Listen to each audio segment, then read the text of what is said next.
Welcome to the Becoming You show with me, your host, Leah Roling. Do you believe you are capable of choosing your future? Sometimes it takes just one person to believe in you, or you to believe in yourself.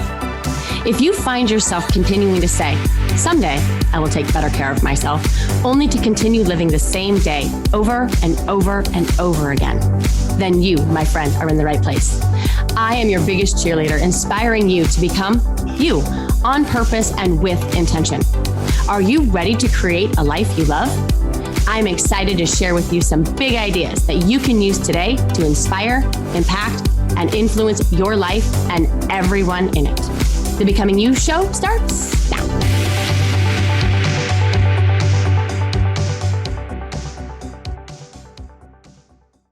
Hello, my friends. How are you? How is the month going for you? How's it starting? I am in California recording this for you. I am at a coaching summit that Brendan Burchard put on. It was his very first coaching summit. He is one of my very favorite coaches to work with. He has this whole saying, which is why I'm wearing the hat today: live, love, and matter. And I am going to even make it more simpler for you today. Let's just pick up the middle, because I believe that if we love, we live. And if we love, we matter. And so if you don't do anything else today, can you love? Can you love just a little bit harder? Can you love just a little bit more? Can you love the people that you work with just a little bit more? Can you love the people that you live with just a little bit more? I have loved this summit. I have loved getting to meet some fabulous coaches. And I'll say it again, I always say it, but if you have a brain, you need a coach. And I would kind of be a hypocrite if I said coaches don't need coaches. Everybody needs a coach. I learned so much about who it is that I am and how it is that I can better take all of these tools that I learned to help support and serve my clients. And I'm completely geeked out and I'm super excited. So I hope I don't talk too fast on this podcast, but it's been 4 full intense days of really just filling the blanks in about who we are. Because really, at the end of the day, that's all coaching is. Coaching is just a discovery process, an influence process for self-discovery and decision-making and performance improvement and better living. So I got to learn a lot about all of those areas. And so I'm gassed. But as I was reflecting in my experience here in the last 4 days on this past year, the awareness it holds, my friends, is tremendous. So when you think about your year, I want you to think about things like, what are the things that you did that you're the most proud of? And maybe you write these down. Maybe you write these down and you reflect on them. Between now and New Year's, I would love for you to map this out, to write it down, to self-reflect, to gain that awareness. And if you're feeling really courageous and bold, share it with me. Share it with me on any of my social platforms. Share it with me on my email. Share it with, you know how to reach me. If you don't, it's just my website, www.leahroling1l.com. Okay, so write these questions down and find time to do it. I know you've got the time to honor yourself and to listen to yourself and to appreciate yourself and to not ignore you. The insights in you are incredible. I promise you this is true. So what are the things that you're most proud of over this past year? What are the experiences that you had that you want to for sure integrate into next year? What relationships did you cultivate meaningfully? What are the top 5 highlights of the year? What are the top 5 things that you learned about yourself? Did you have enough fun? Did you laugh enough? Were you scared enough? Did you challenge yourself to do hard things? Did you make hard things fun? And if you're like, Leah, you're crazy. No. Listen to the podcast right before this one, where I teach you how to make hard things fun. And when you do that, you're looking for hard things. You're looking for a way to make it harder. Not as a way to punish yourself, but as a way to learn more about who it is that you are. Did you do what you say you were going to do? Were you happy? Which ways did you grow? In what ways did you not? Where did you fall short? What mistakes did you make? Where did you let fear get the best of you? Where are you holding on needlessly to regret and worry and concern? Where are you holding judgment, both of yourself and for others? It was when I was asking myself these questions that I discovered so much about my own journey. Self-mastery, unconditional love. That's my aim. If I've never shared it before in this podcast, that's my big, scary goal, is to love unconditionally. I promise you that is the hardest challenge that any of us will ever take on. And I'm guessing that self-mastery and this search and quest for unconditional love is your aim as well. If you're listening to me on this podcast, you're wanting to do this work, this personal development, growth, and mastery, knowing that the first path to change in anything is changing ourselves. Knowing that we do that by shifting our mindsets, setting goals, and deciding on better habits. Knowing that we do that by clearing the clutter areas that keep us stuck in past possibilities and the land of maybe, coulding and shoulding ourselves to death. So today, can you ask yourself some of these year-end questions to reflect on with genuine curiosity and compassion? Can you get to know who you are? Can you check in with yourself? Are you genuinely happy? Are you growing and thriving? Are you present with your people? Are you creating routines that you love in your days? Or are you just pushing through the hours day after day? I had been doing that, the latter, for way too long. Many years ago, I constantly told myself that when summer was over and the kids were back in school, that I would be more mindful of self-care. I told myself that I would start working out more regularly, meditating, incorporating yoga into my days, and quote unquote, finally start living my best life.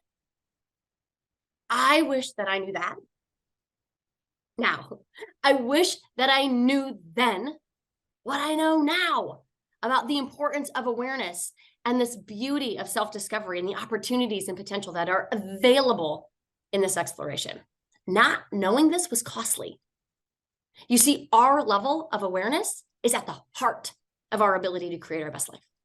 With more awareness, we expand our consciousness, compassion, and acceptance for the world and everything in it. So what does this mean for you? We typically think of being aware through our human senses, touching, tasting, seeing, and smelling. Each of these is important to how we perceive the world. However, awareness also includes the thoughts and feelings we experience in any given day. When we're aware of what we are doing and how we're feeling, then and only then do we have a choice in how we respond or act. We are always one choice away from either thriving or, well, not.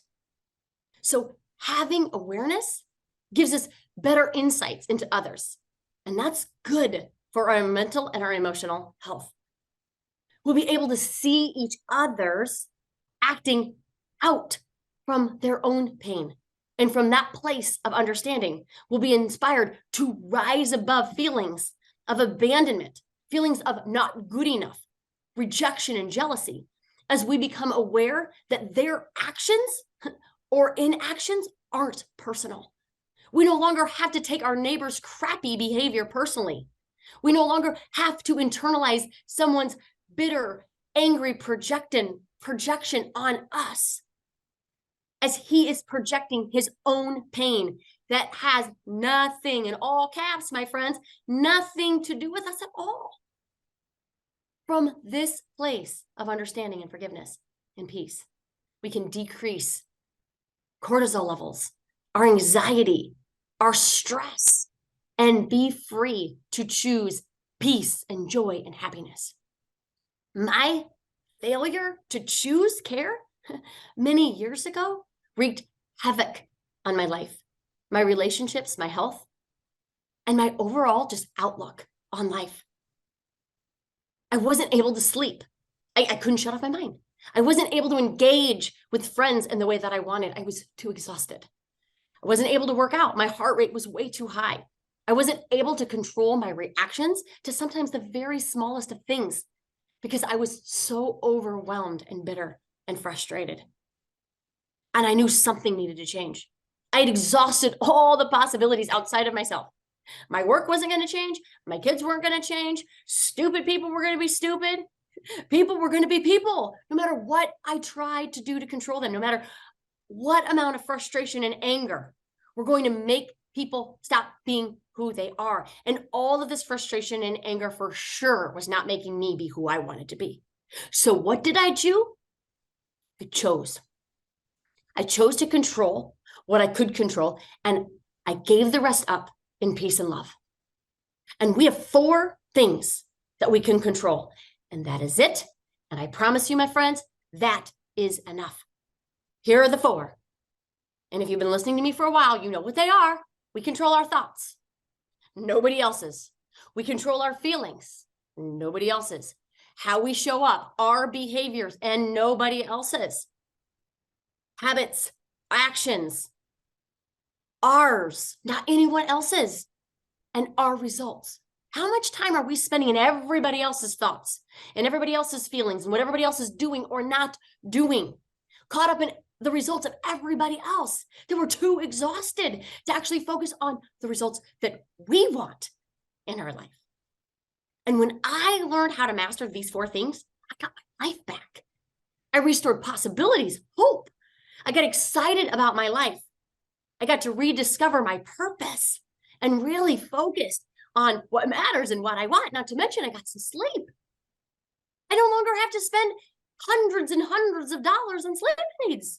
I no longer have to spend needless energy trying to figure out why my heart and my life is spinning out of control. I no longer have to jump from diet to diet in hopes that one of them will work. I no longer have to start over every single flipping Monday. I no longer need to beat myself up for not doing what I said I was going to do. I no longer have to be frustrated about what people have done or what they shouldn't have done. I don't have to worry about the future. I don't have to have any regret about the past. Do you know how freeing that is? Oh my gosh, it is the best work that you can do. I don't have to do any of that. You know what I have to do? You know what I get to do? What I have to do and get to do is I get to spend time increasing my awareness and incorporate 5 care activities into my life plan. You ready? 5 care activities into my life plan. And they're probably not what you think. One of my very first care activities that I add every single day is my T&E audits. Okay, what's a T&E audit, Leah? It's a thought download by way of an emotional audit. Okay, we have 50 some thoughts a day. 95% of them are from our unconscious programming, which means that they are from our past. They most likely are not of our own creation. They are borrowed, they are recycled, they are used up thoughts that we take unassumingly into our life, into our relationships, into our work. And we are what we think. Most of us, for the most part, are not aware of our thoughts that we have. But we are certainly aware of the emotions that our thoughts trigger. Emotions like frustration, anger, resentment, worry, regret, overwhelm, fear. This audit allows us to create space to confront our emotions, our fears, our doubts, and transform them to make way for new understanding and kinder thoughts. To do this successfully, we have to explore festered emotions, aka unfelt feelings, that we have imprisoned ourselves with. They look like a false sense of not being good enough, worthy enough, or lovable. They have us believing that life is hard, unjust, and unfair. They have us believing that we are destined to struggle and that our life is happening to us, as if we're just puppets living at the effect of our circumstances. These undiscovered emotions are from old stories, from the past most of the time, that continue to haunt us as we turn pages in our life, expecting a different ending, but surprised and frustrated when the outcome is the same. What stories do you continue to manifest? Remember, our results are always proof of our thoughts. They're always proof of our stories. I want you to love your story. So can you relinquish these harbored feelings and fears and replace them with forgiveness so that you can rewrite the story? And the answer is yes. Yes, you can. It's a choice. It's a choice that I chose. And I'll tell you, it's the most freeing choice you can choose for yourself. Because when we do our work, when we can learn from the lesson and create a new table of contents, new subjects, characters that align with our new worldview, untainted by the beliefs that no longer serve us, we can rewrite our past. We can author a completely different perspective, a completely different series of the same situation and circumstances. You can rewrite your legacy in your favor. You are the author. You are the designer. You are the architect of your life. You can choose to be empowered by it or disempowered by the dialogue, by the copy, by the chapters. So that's the first care practice. The second care practice is meditation. Now, if you haven't learned this life-changing skill of meditation, I would highly recommend it. Okay, it helps to silence the world, clear the mind, and allow for a deeper connection with your mind and body. Even if you only have 5 minutes, you can benefit greatly from this little treasure of peace and awareness. I love the Calm app for guided meditation and sleep stories that will help you fall asleep, breathing exercises, right? And I won't bore you with the science and the benefits of this gift, but it's as beneficial as any of the other health practices. No one would argue that we should move our body daily, that we should eat nourishing food and drink water and manage our sleep. But sometimes I don't hear or read of meditation in these common sense practices. And it should be included. And if you're listening to this and you're like, yeah, I know I should meditate. I know I should meditate. Without judgment, I want you to really explore and ask yourself, if you know and you think you want to, why haven't you decided to? There is a reason. You have a very, very good reason for not doing it. Is it because you think that you have to have all of these fancy props and equipment and you've got to sit and do mantra work and OMs and you have to know a certain technique? No. Let me just save you looking up the how. If you know how to breathe and shut your eyes, you know how to meditate. Our sympathetic nervous systems are shot. I wouldn't be surprised if 50% or more of Americans run around with adrenal fatigue and some sort of autoimmunity condition, all of which are preventable with stress management, aka meditation. Allowing time in your day for a parasympathetic practice is crucial for stress management, well-being, and vitality. Parasympathetic pit stops throughout the day have been shown to drastically decrease cortisol levels that disrupt our metabolism. They age us.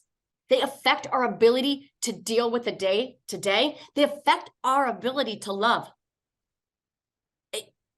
Want to fast? Like, I doubt anybody listening to this if I ask this question, do you want a faster metabolism? That somebody would be like, no, no, thanks. My metabolism is all good. I'm good on that, Leah. Thanks. No, if you want a faster metabolism and you want to reverse aging and you want to engage with the world better at large, I promise you, meditation is your solution. So can you decide to add that into your practice? Today, like right after this, can you just shut your eyes for 5 minutes? Set a timer, shut your eyes, and just breathe. That's all you need. Third care practice is a daily 5. Now, you don't need my daily 5. You don't even need 5. I just want you to have a routine. I just want you to have a routine that you can wake up for on fire, like with your hair burning, super excited to do this routine for yourself because it's for you. It's not up checking email, checking messages, responding to what's going on with everybody else on Facebook and social media. It's responding to you and your life because you matter. This morning routine that I created on purpose for my life is what gets me out of bed. I wanted to wake up my way instead of checking in with what the world needed from me. I check in with myself first. Don't worry, I promise you, I get back to the world, but I do it supercharged because I fill up my cup first. They say you can't fill from an empty cup, but how many people try? We all know this. We understand the laws of depletion, but for so many of us, we pour out and we pour out and we pour and we pour and we pour and we pour, and then we are bitter because no one is pouring into us. Don't they know we are exhausted? Don't they know we're tired? Don't they know we are done being the capable ones? No, they don't know because we don't tell anyone. We secretly despise and pretend that we're fine, that we can do it no problem. But think about it, how would they know? I wonder why they think you are fine. Is it a wrong assumption? Oh, wait, nope. They think you're fine and that you can handle it because you say you are and you do. My daily 5 consists of writing down my 10 ambitions, writing down my 5 gratitudes, talking about writing down my very 3 people that I need to reach out to, and my very 3 priorities, my very most important priorities of my day. I write down my WOD, word of day, word of my day, the word that I'm going to live into, and my workout, which also includes my meditation practice. And it doesn't matter what you do daily, just as long as you have a daily practice of making your day your day. Okay? 4th, letting go.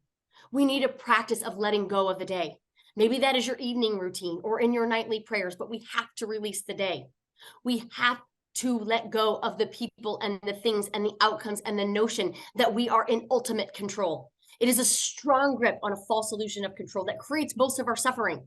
Can we let go of our timelines for our projects and our goals? And this isn't to say we don't set them, but can we let go of the shame and blame when we don't get the goal we thought we would?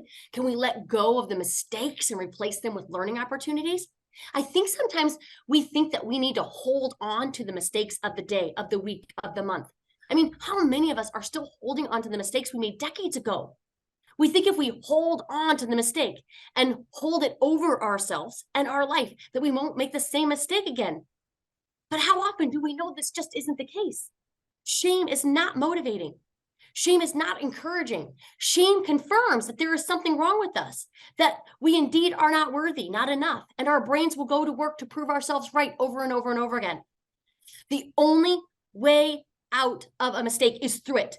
By taking the teaching, learning about our humanness, examining what we did, recognizing that we are human, and get back in the game of life, free of the mistake, equipped with the lesson, and ready to serve, ready to contribute, have grace, compassion, and love. I've not met one person that hasn't made a mistake, which means we are all just humans making mistakes. And when we can give ourselves the gift of grace and wisdom, both options in the face of a mistake, we can then do the same for others. What if mistakes were the thing that connected humans to the deepest part of our love for each other, that would allow us to deepen our connection, our compassion, and our patience? Can we find this? for the people in our life that also makes mistakes? Can we do that? I also want you to think about letting go of what people think. Now, this is the hardest one for me. As a recovering people pleaser, I struggle to not worry about what other people think, say, and do. But I promise you, it is the most freeing thing that you can ever do. Because when you free yourself of that, you can free yourself to live your life, not somebody else's. Your opinion of you is the only one that matters. Let me say that again. Your opinion of you is the only one that matters. Give people permission to be wrong about you. Let them be wrong about you. I benefit greatly from letting go of things that I can't control and sitting with the internal focus on what my heart wants and align with my choices to choose what is best for my life, not for anyone else's. Can I accept all of it, the good and the bad? Can I accept that I'm a human being, part of this humanness in this world? Can you let go of your outcomes, the timelines, your mistakes, other people's mistakes, and live into your own wisdom?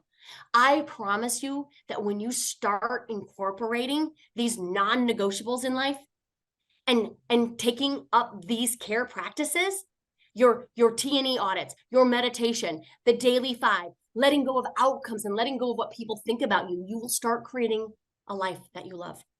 You will embrace the journey of your becoming. There are so many things to learn about your life and your relationships and your worldview. Make a conscious effort to explore your own truth, your own wants, your needs, and your values. Enjoy the ride. There is no rush. My wish for all of us is this self-awareness to make the choices to create our best life. And if you need help with this, I got you. And if you're not on the wait list yet for my upcoming master's program, give yourself that gift. Invest in your becoming. You guys, you get one life. You get one, and I want you to live it all out. So if you want to do this work 10x next year, get on my wait list to be part of this master's program, www.leahroling.com. Alrighty, my beautiful friends, have an amazing one. Take some time to reflect on your awesomeness, and I'll see you soon. Take care. Bye-bye. You have been listening to the Becoming You show with me, your host, Leah Roling, where I share big ideas to inspire, impact, and influence your life. Tune in every Friday at 11 Central on transformationtalkradio.com for your morning cup of coffee, the hug you never want to end, and that inspirational message that you felt was written just for you. Each show is inspiring you to become you with purpose and intention. For more information or to connect with me, visit www.leahroling.com.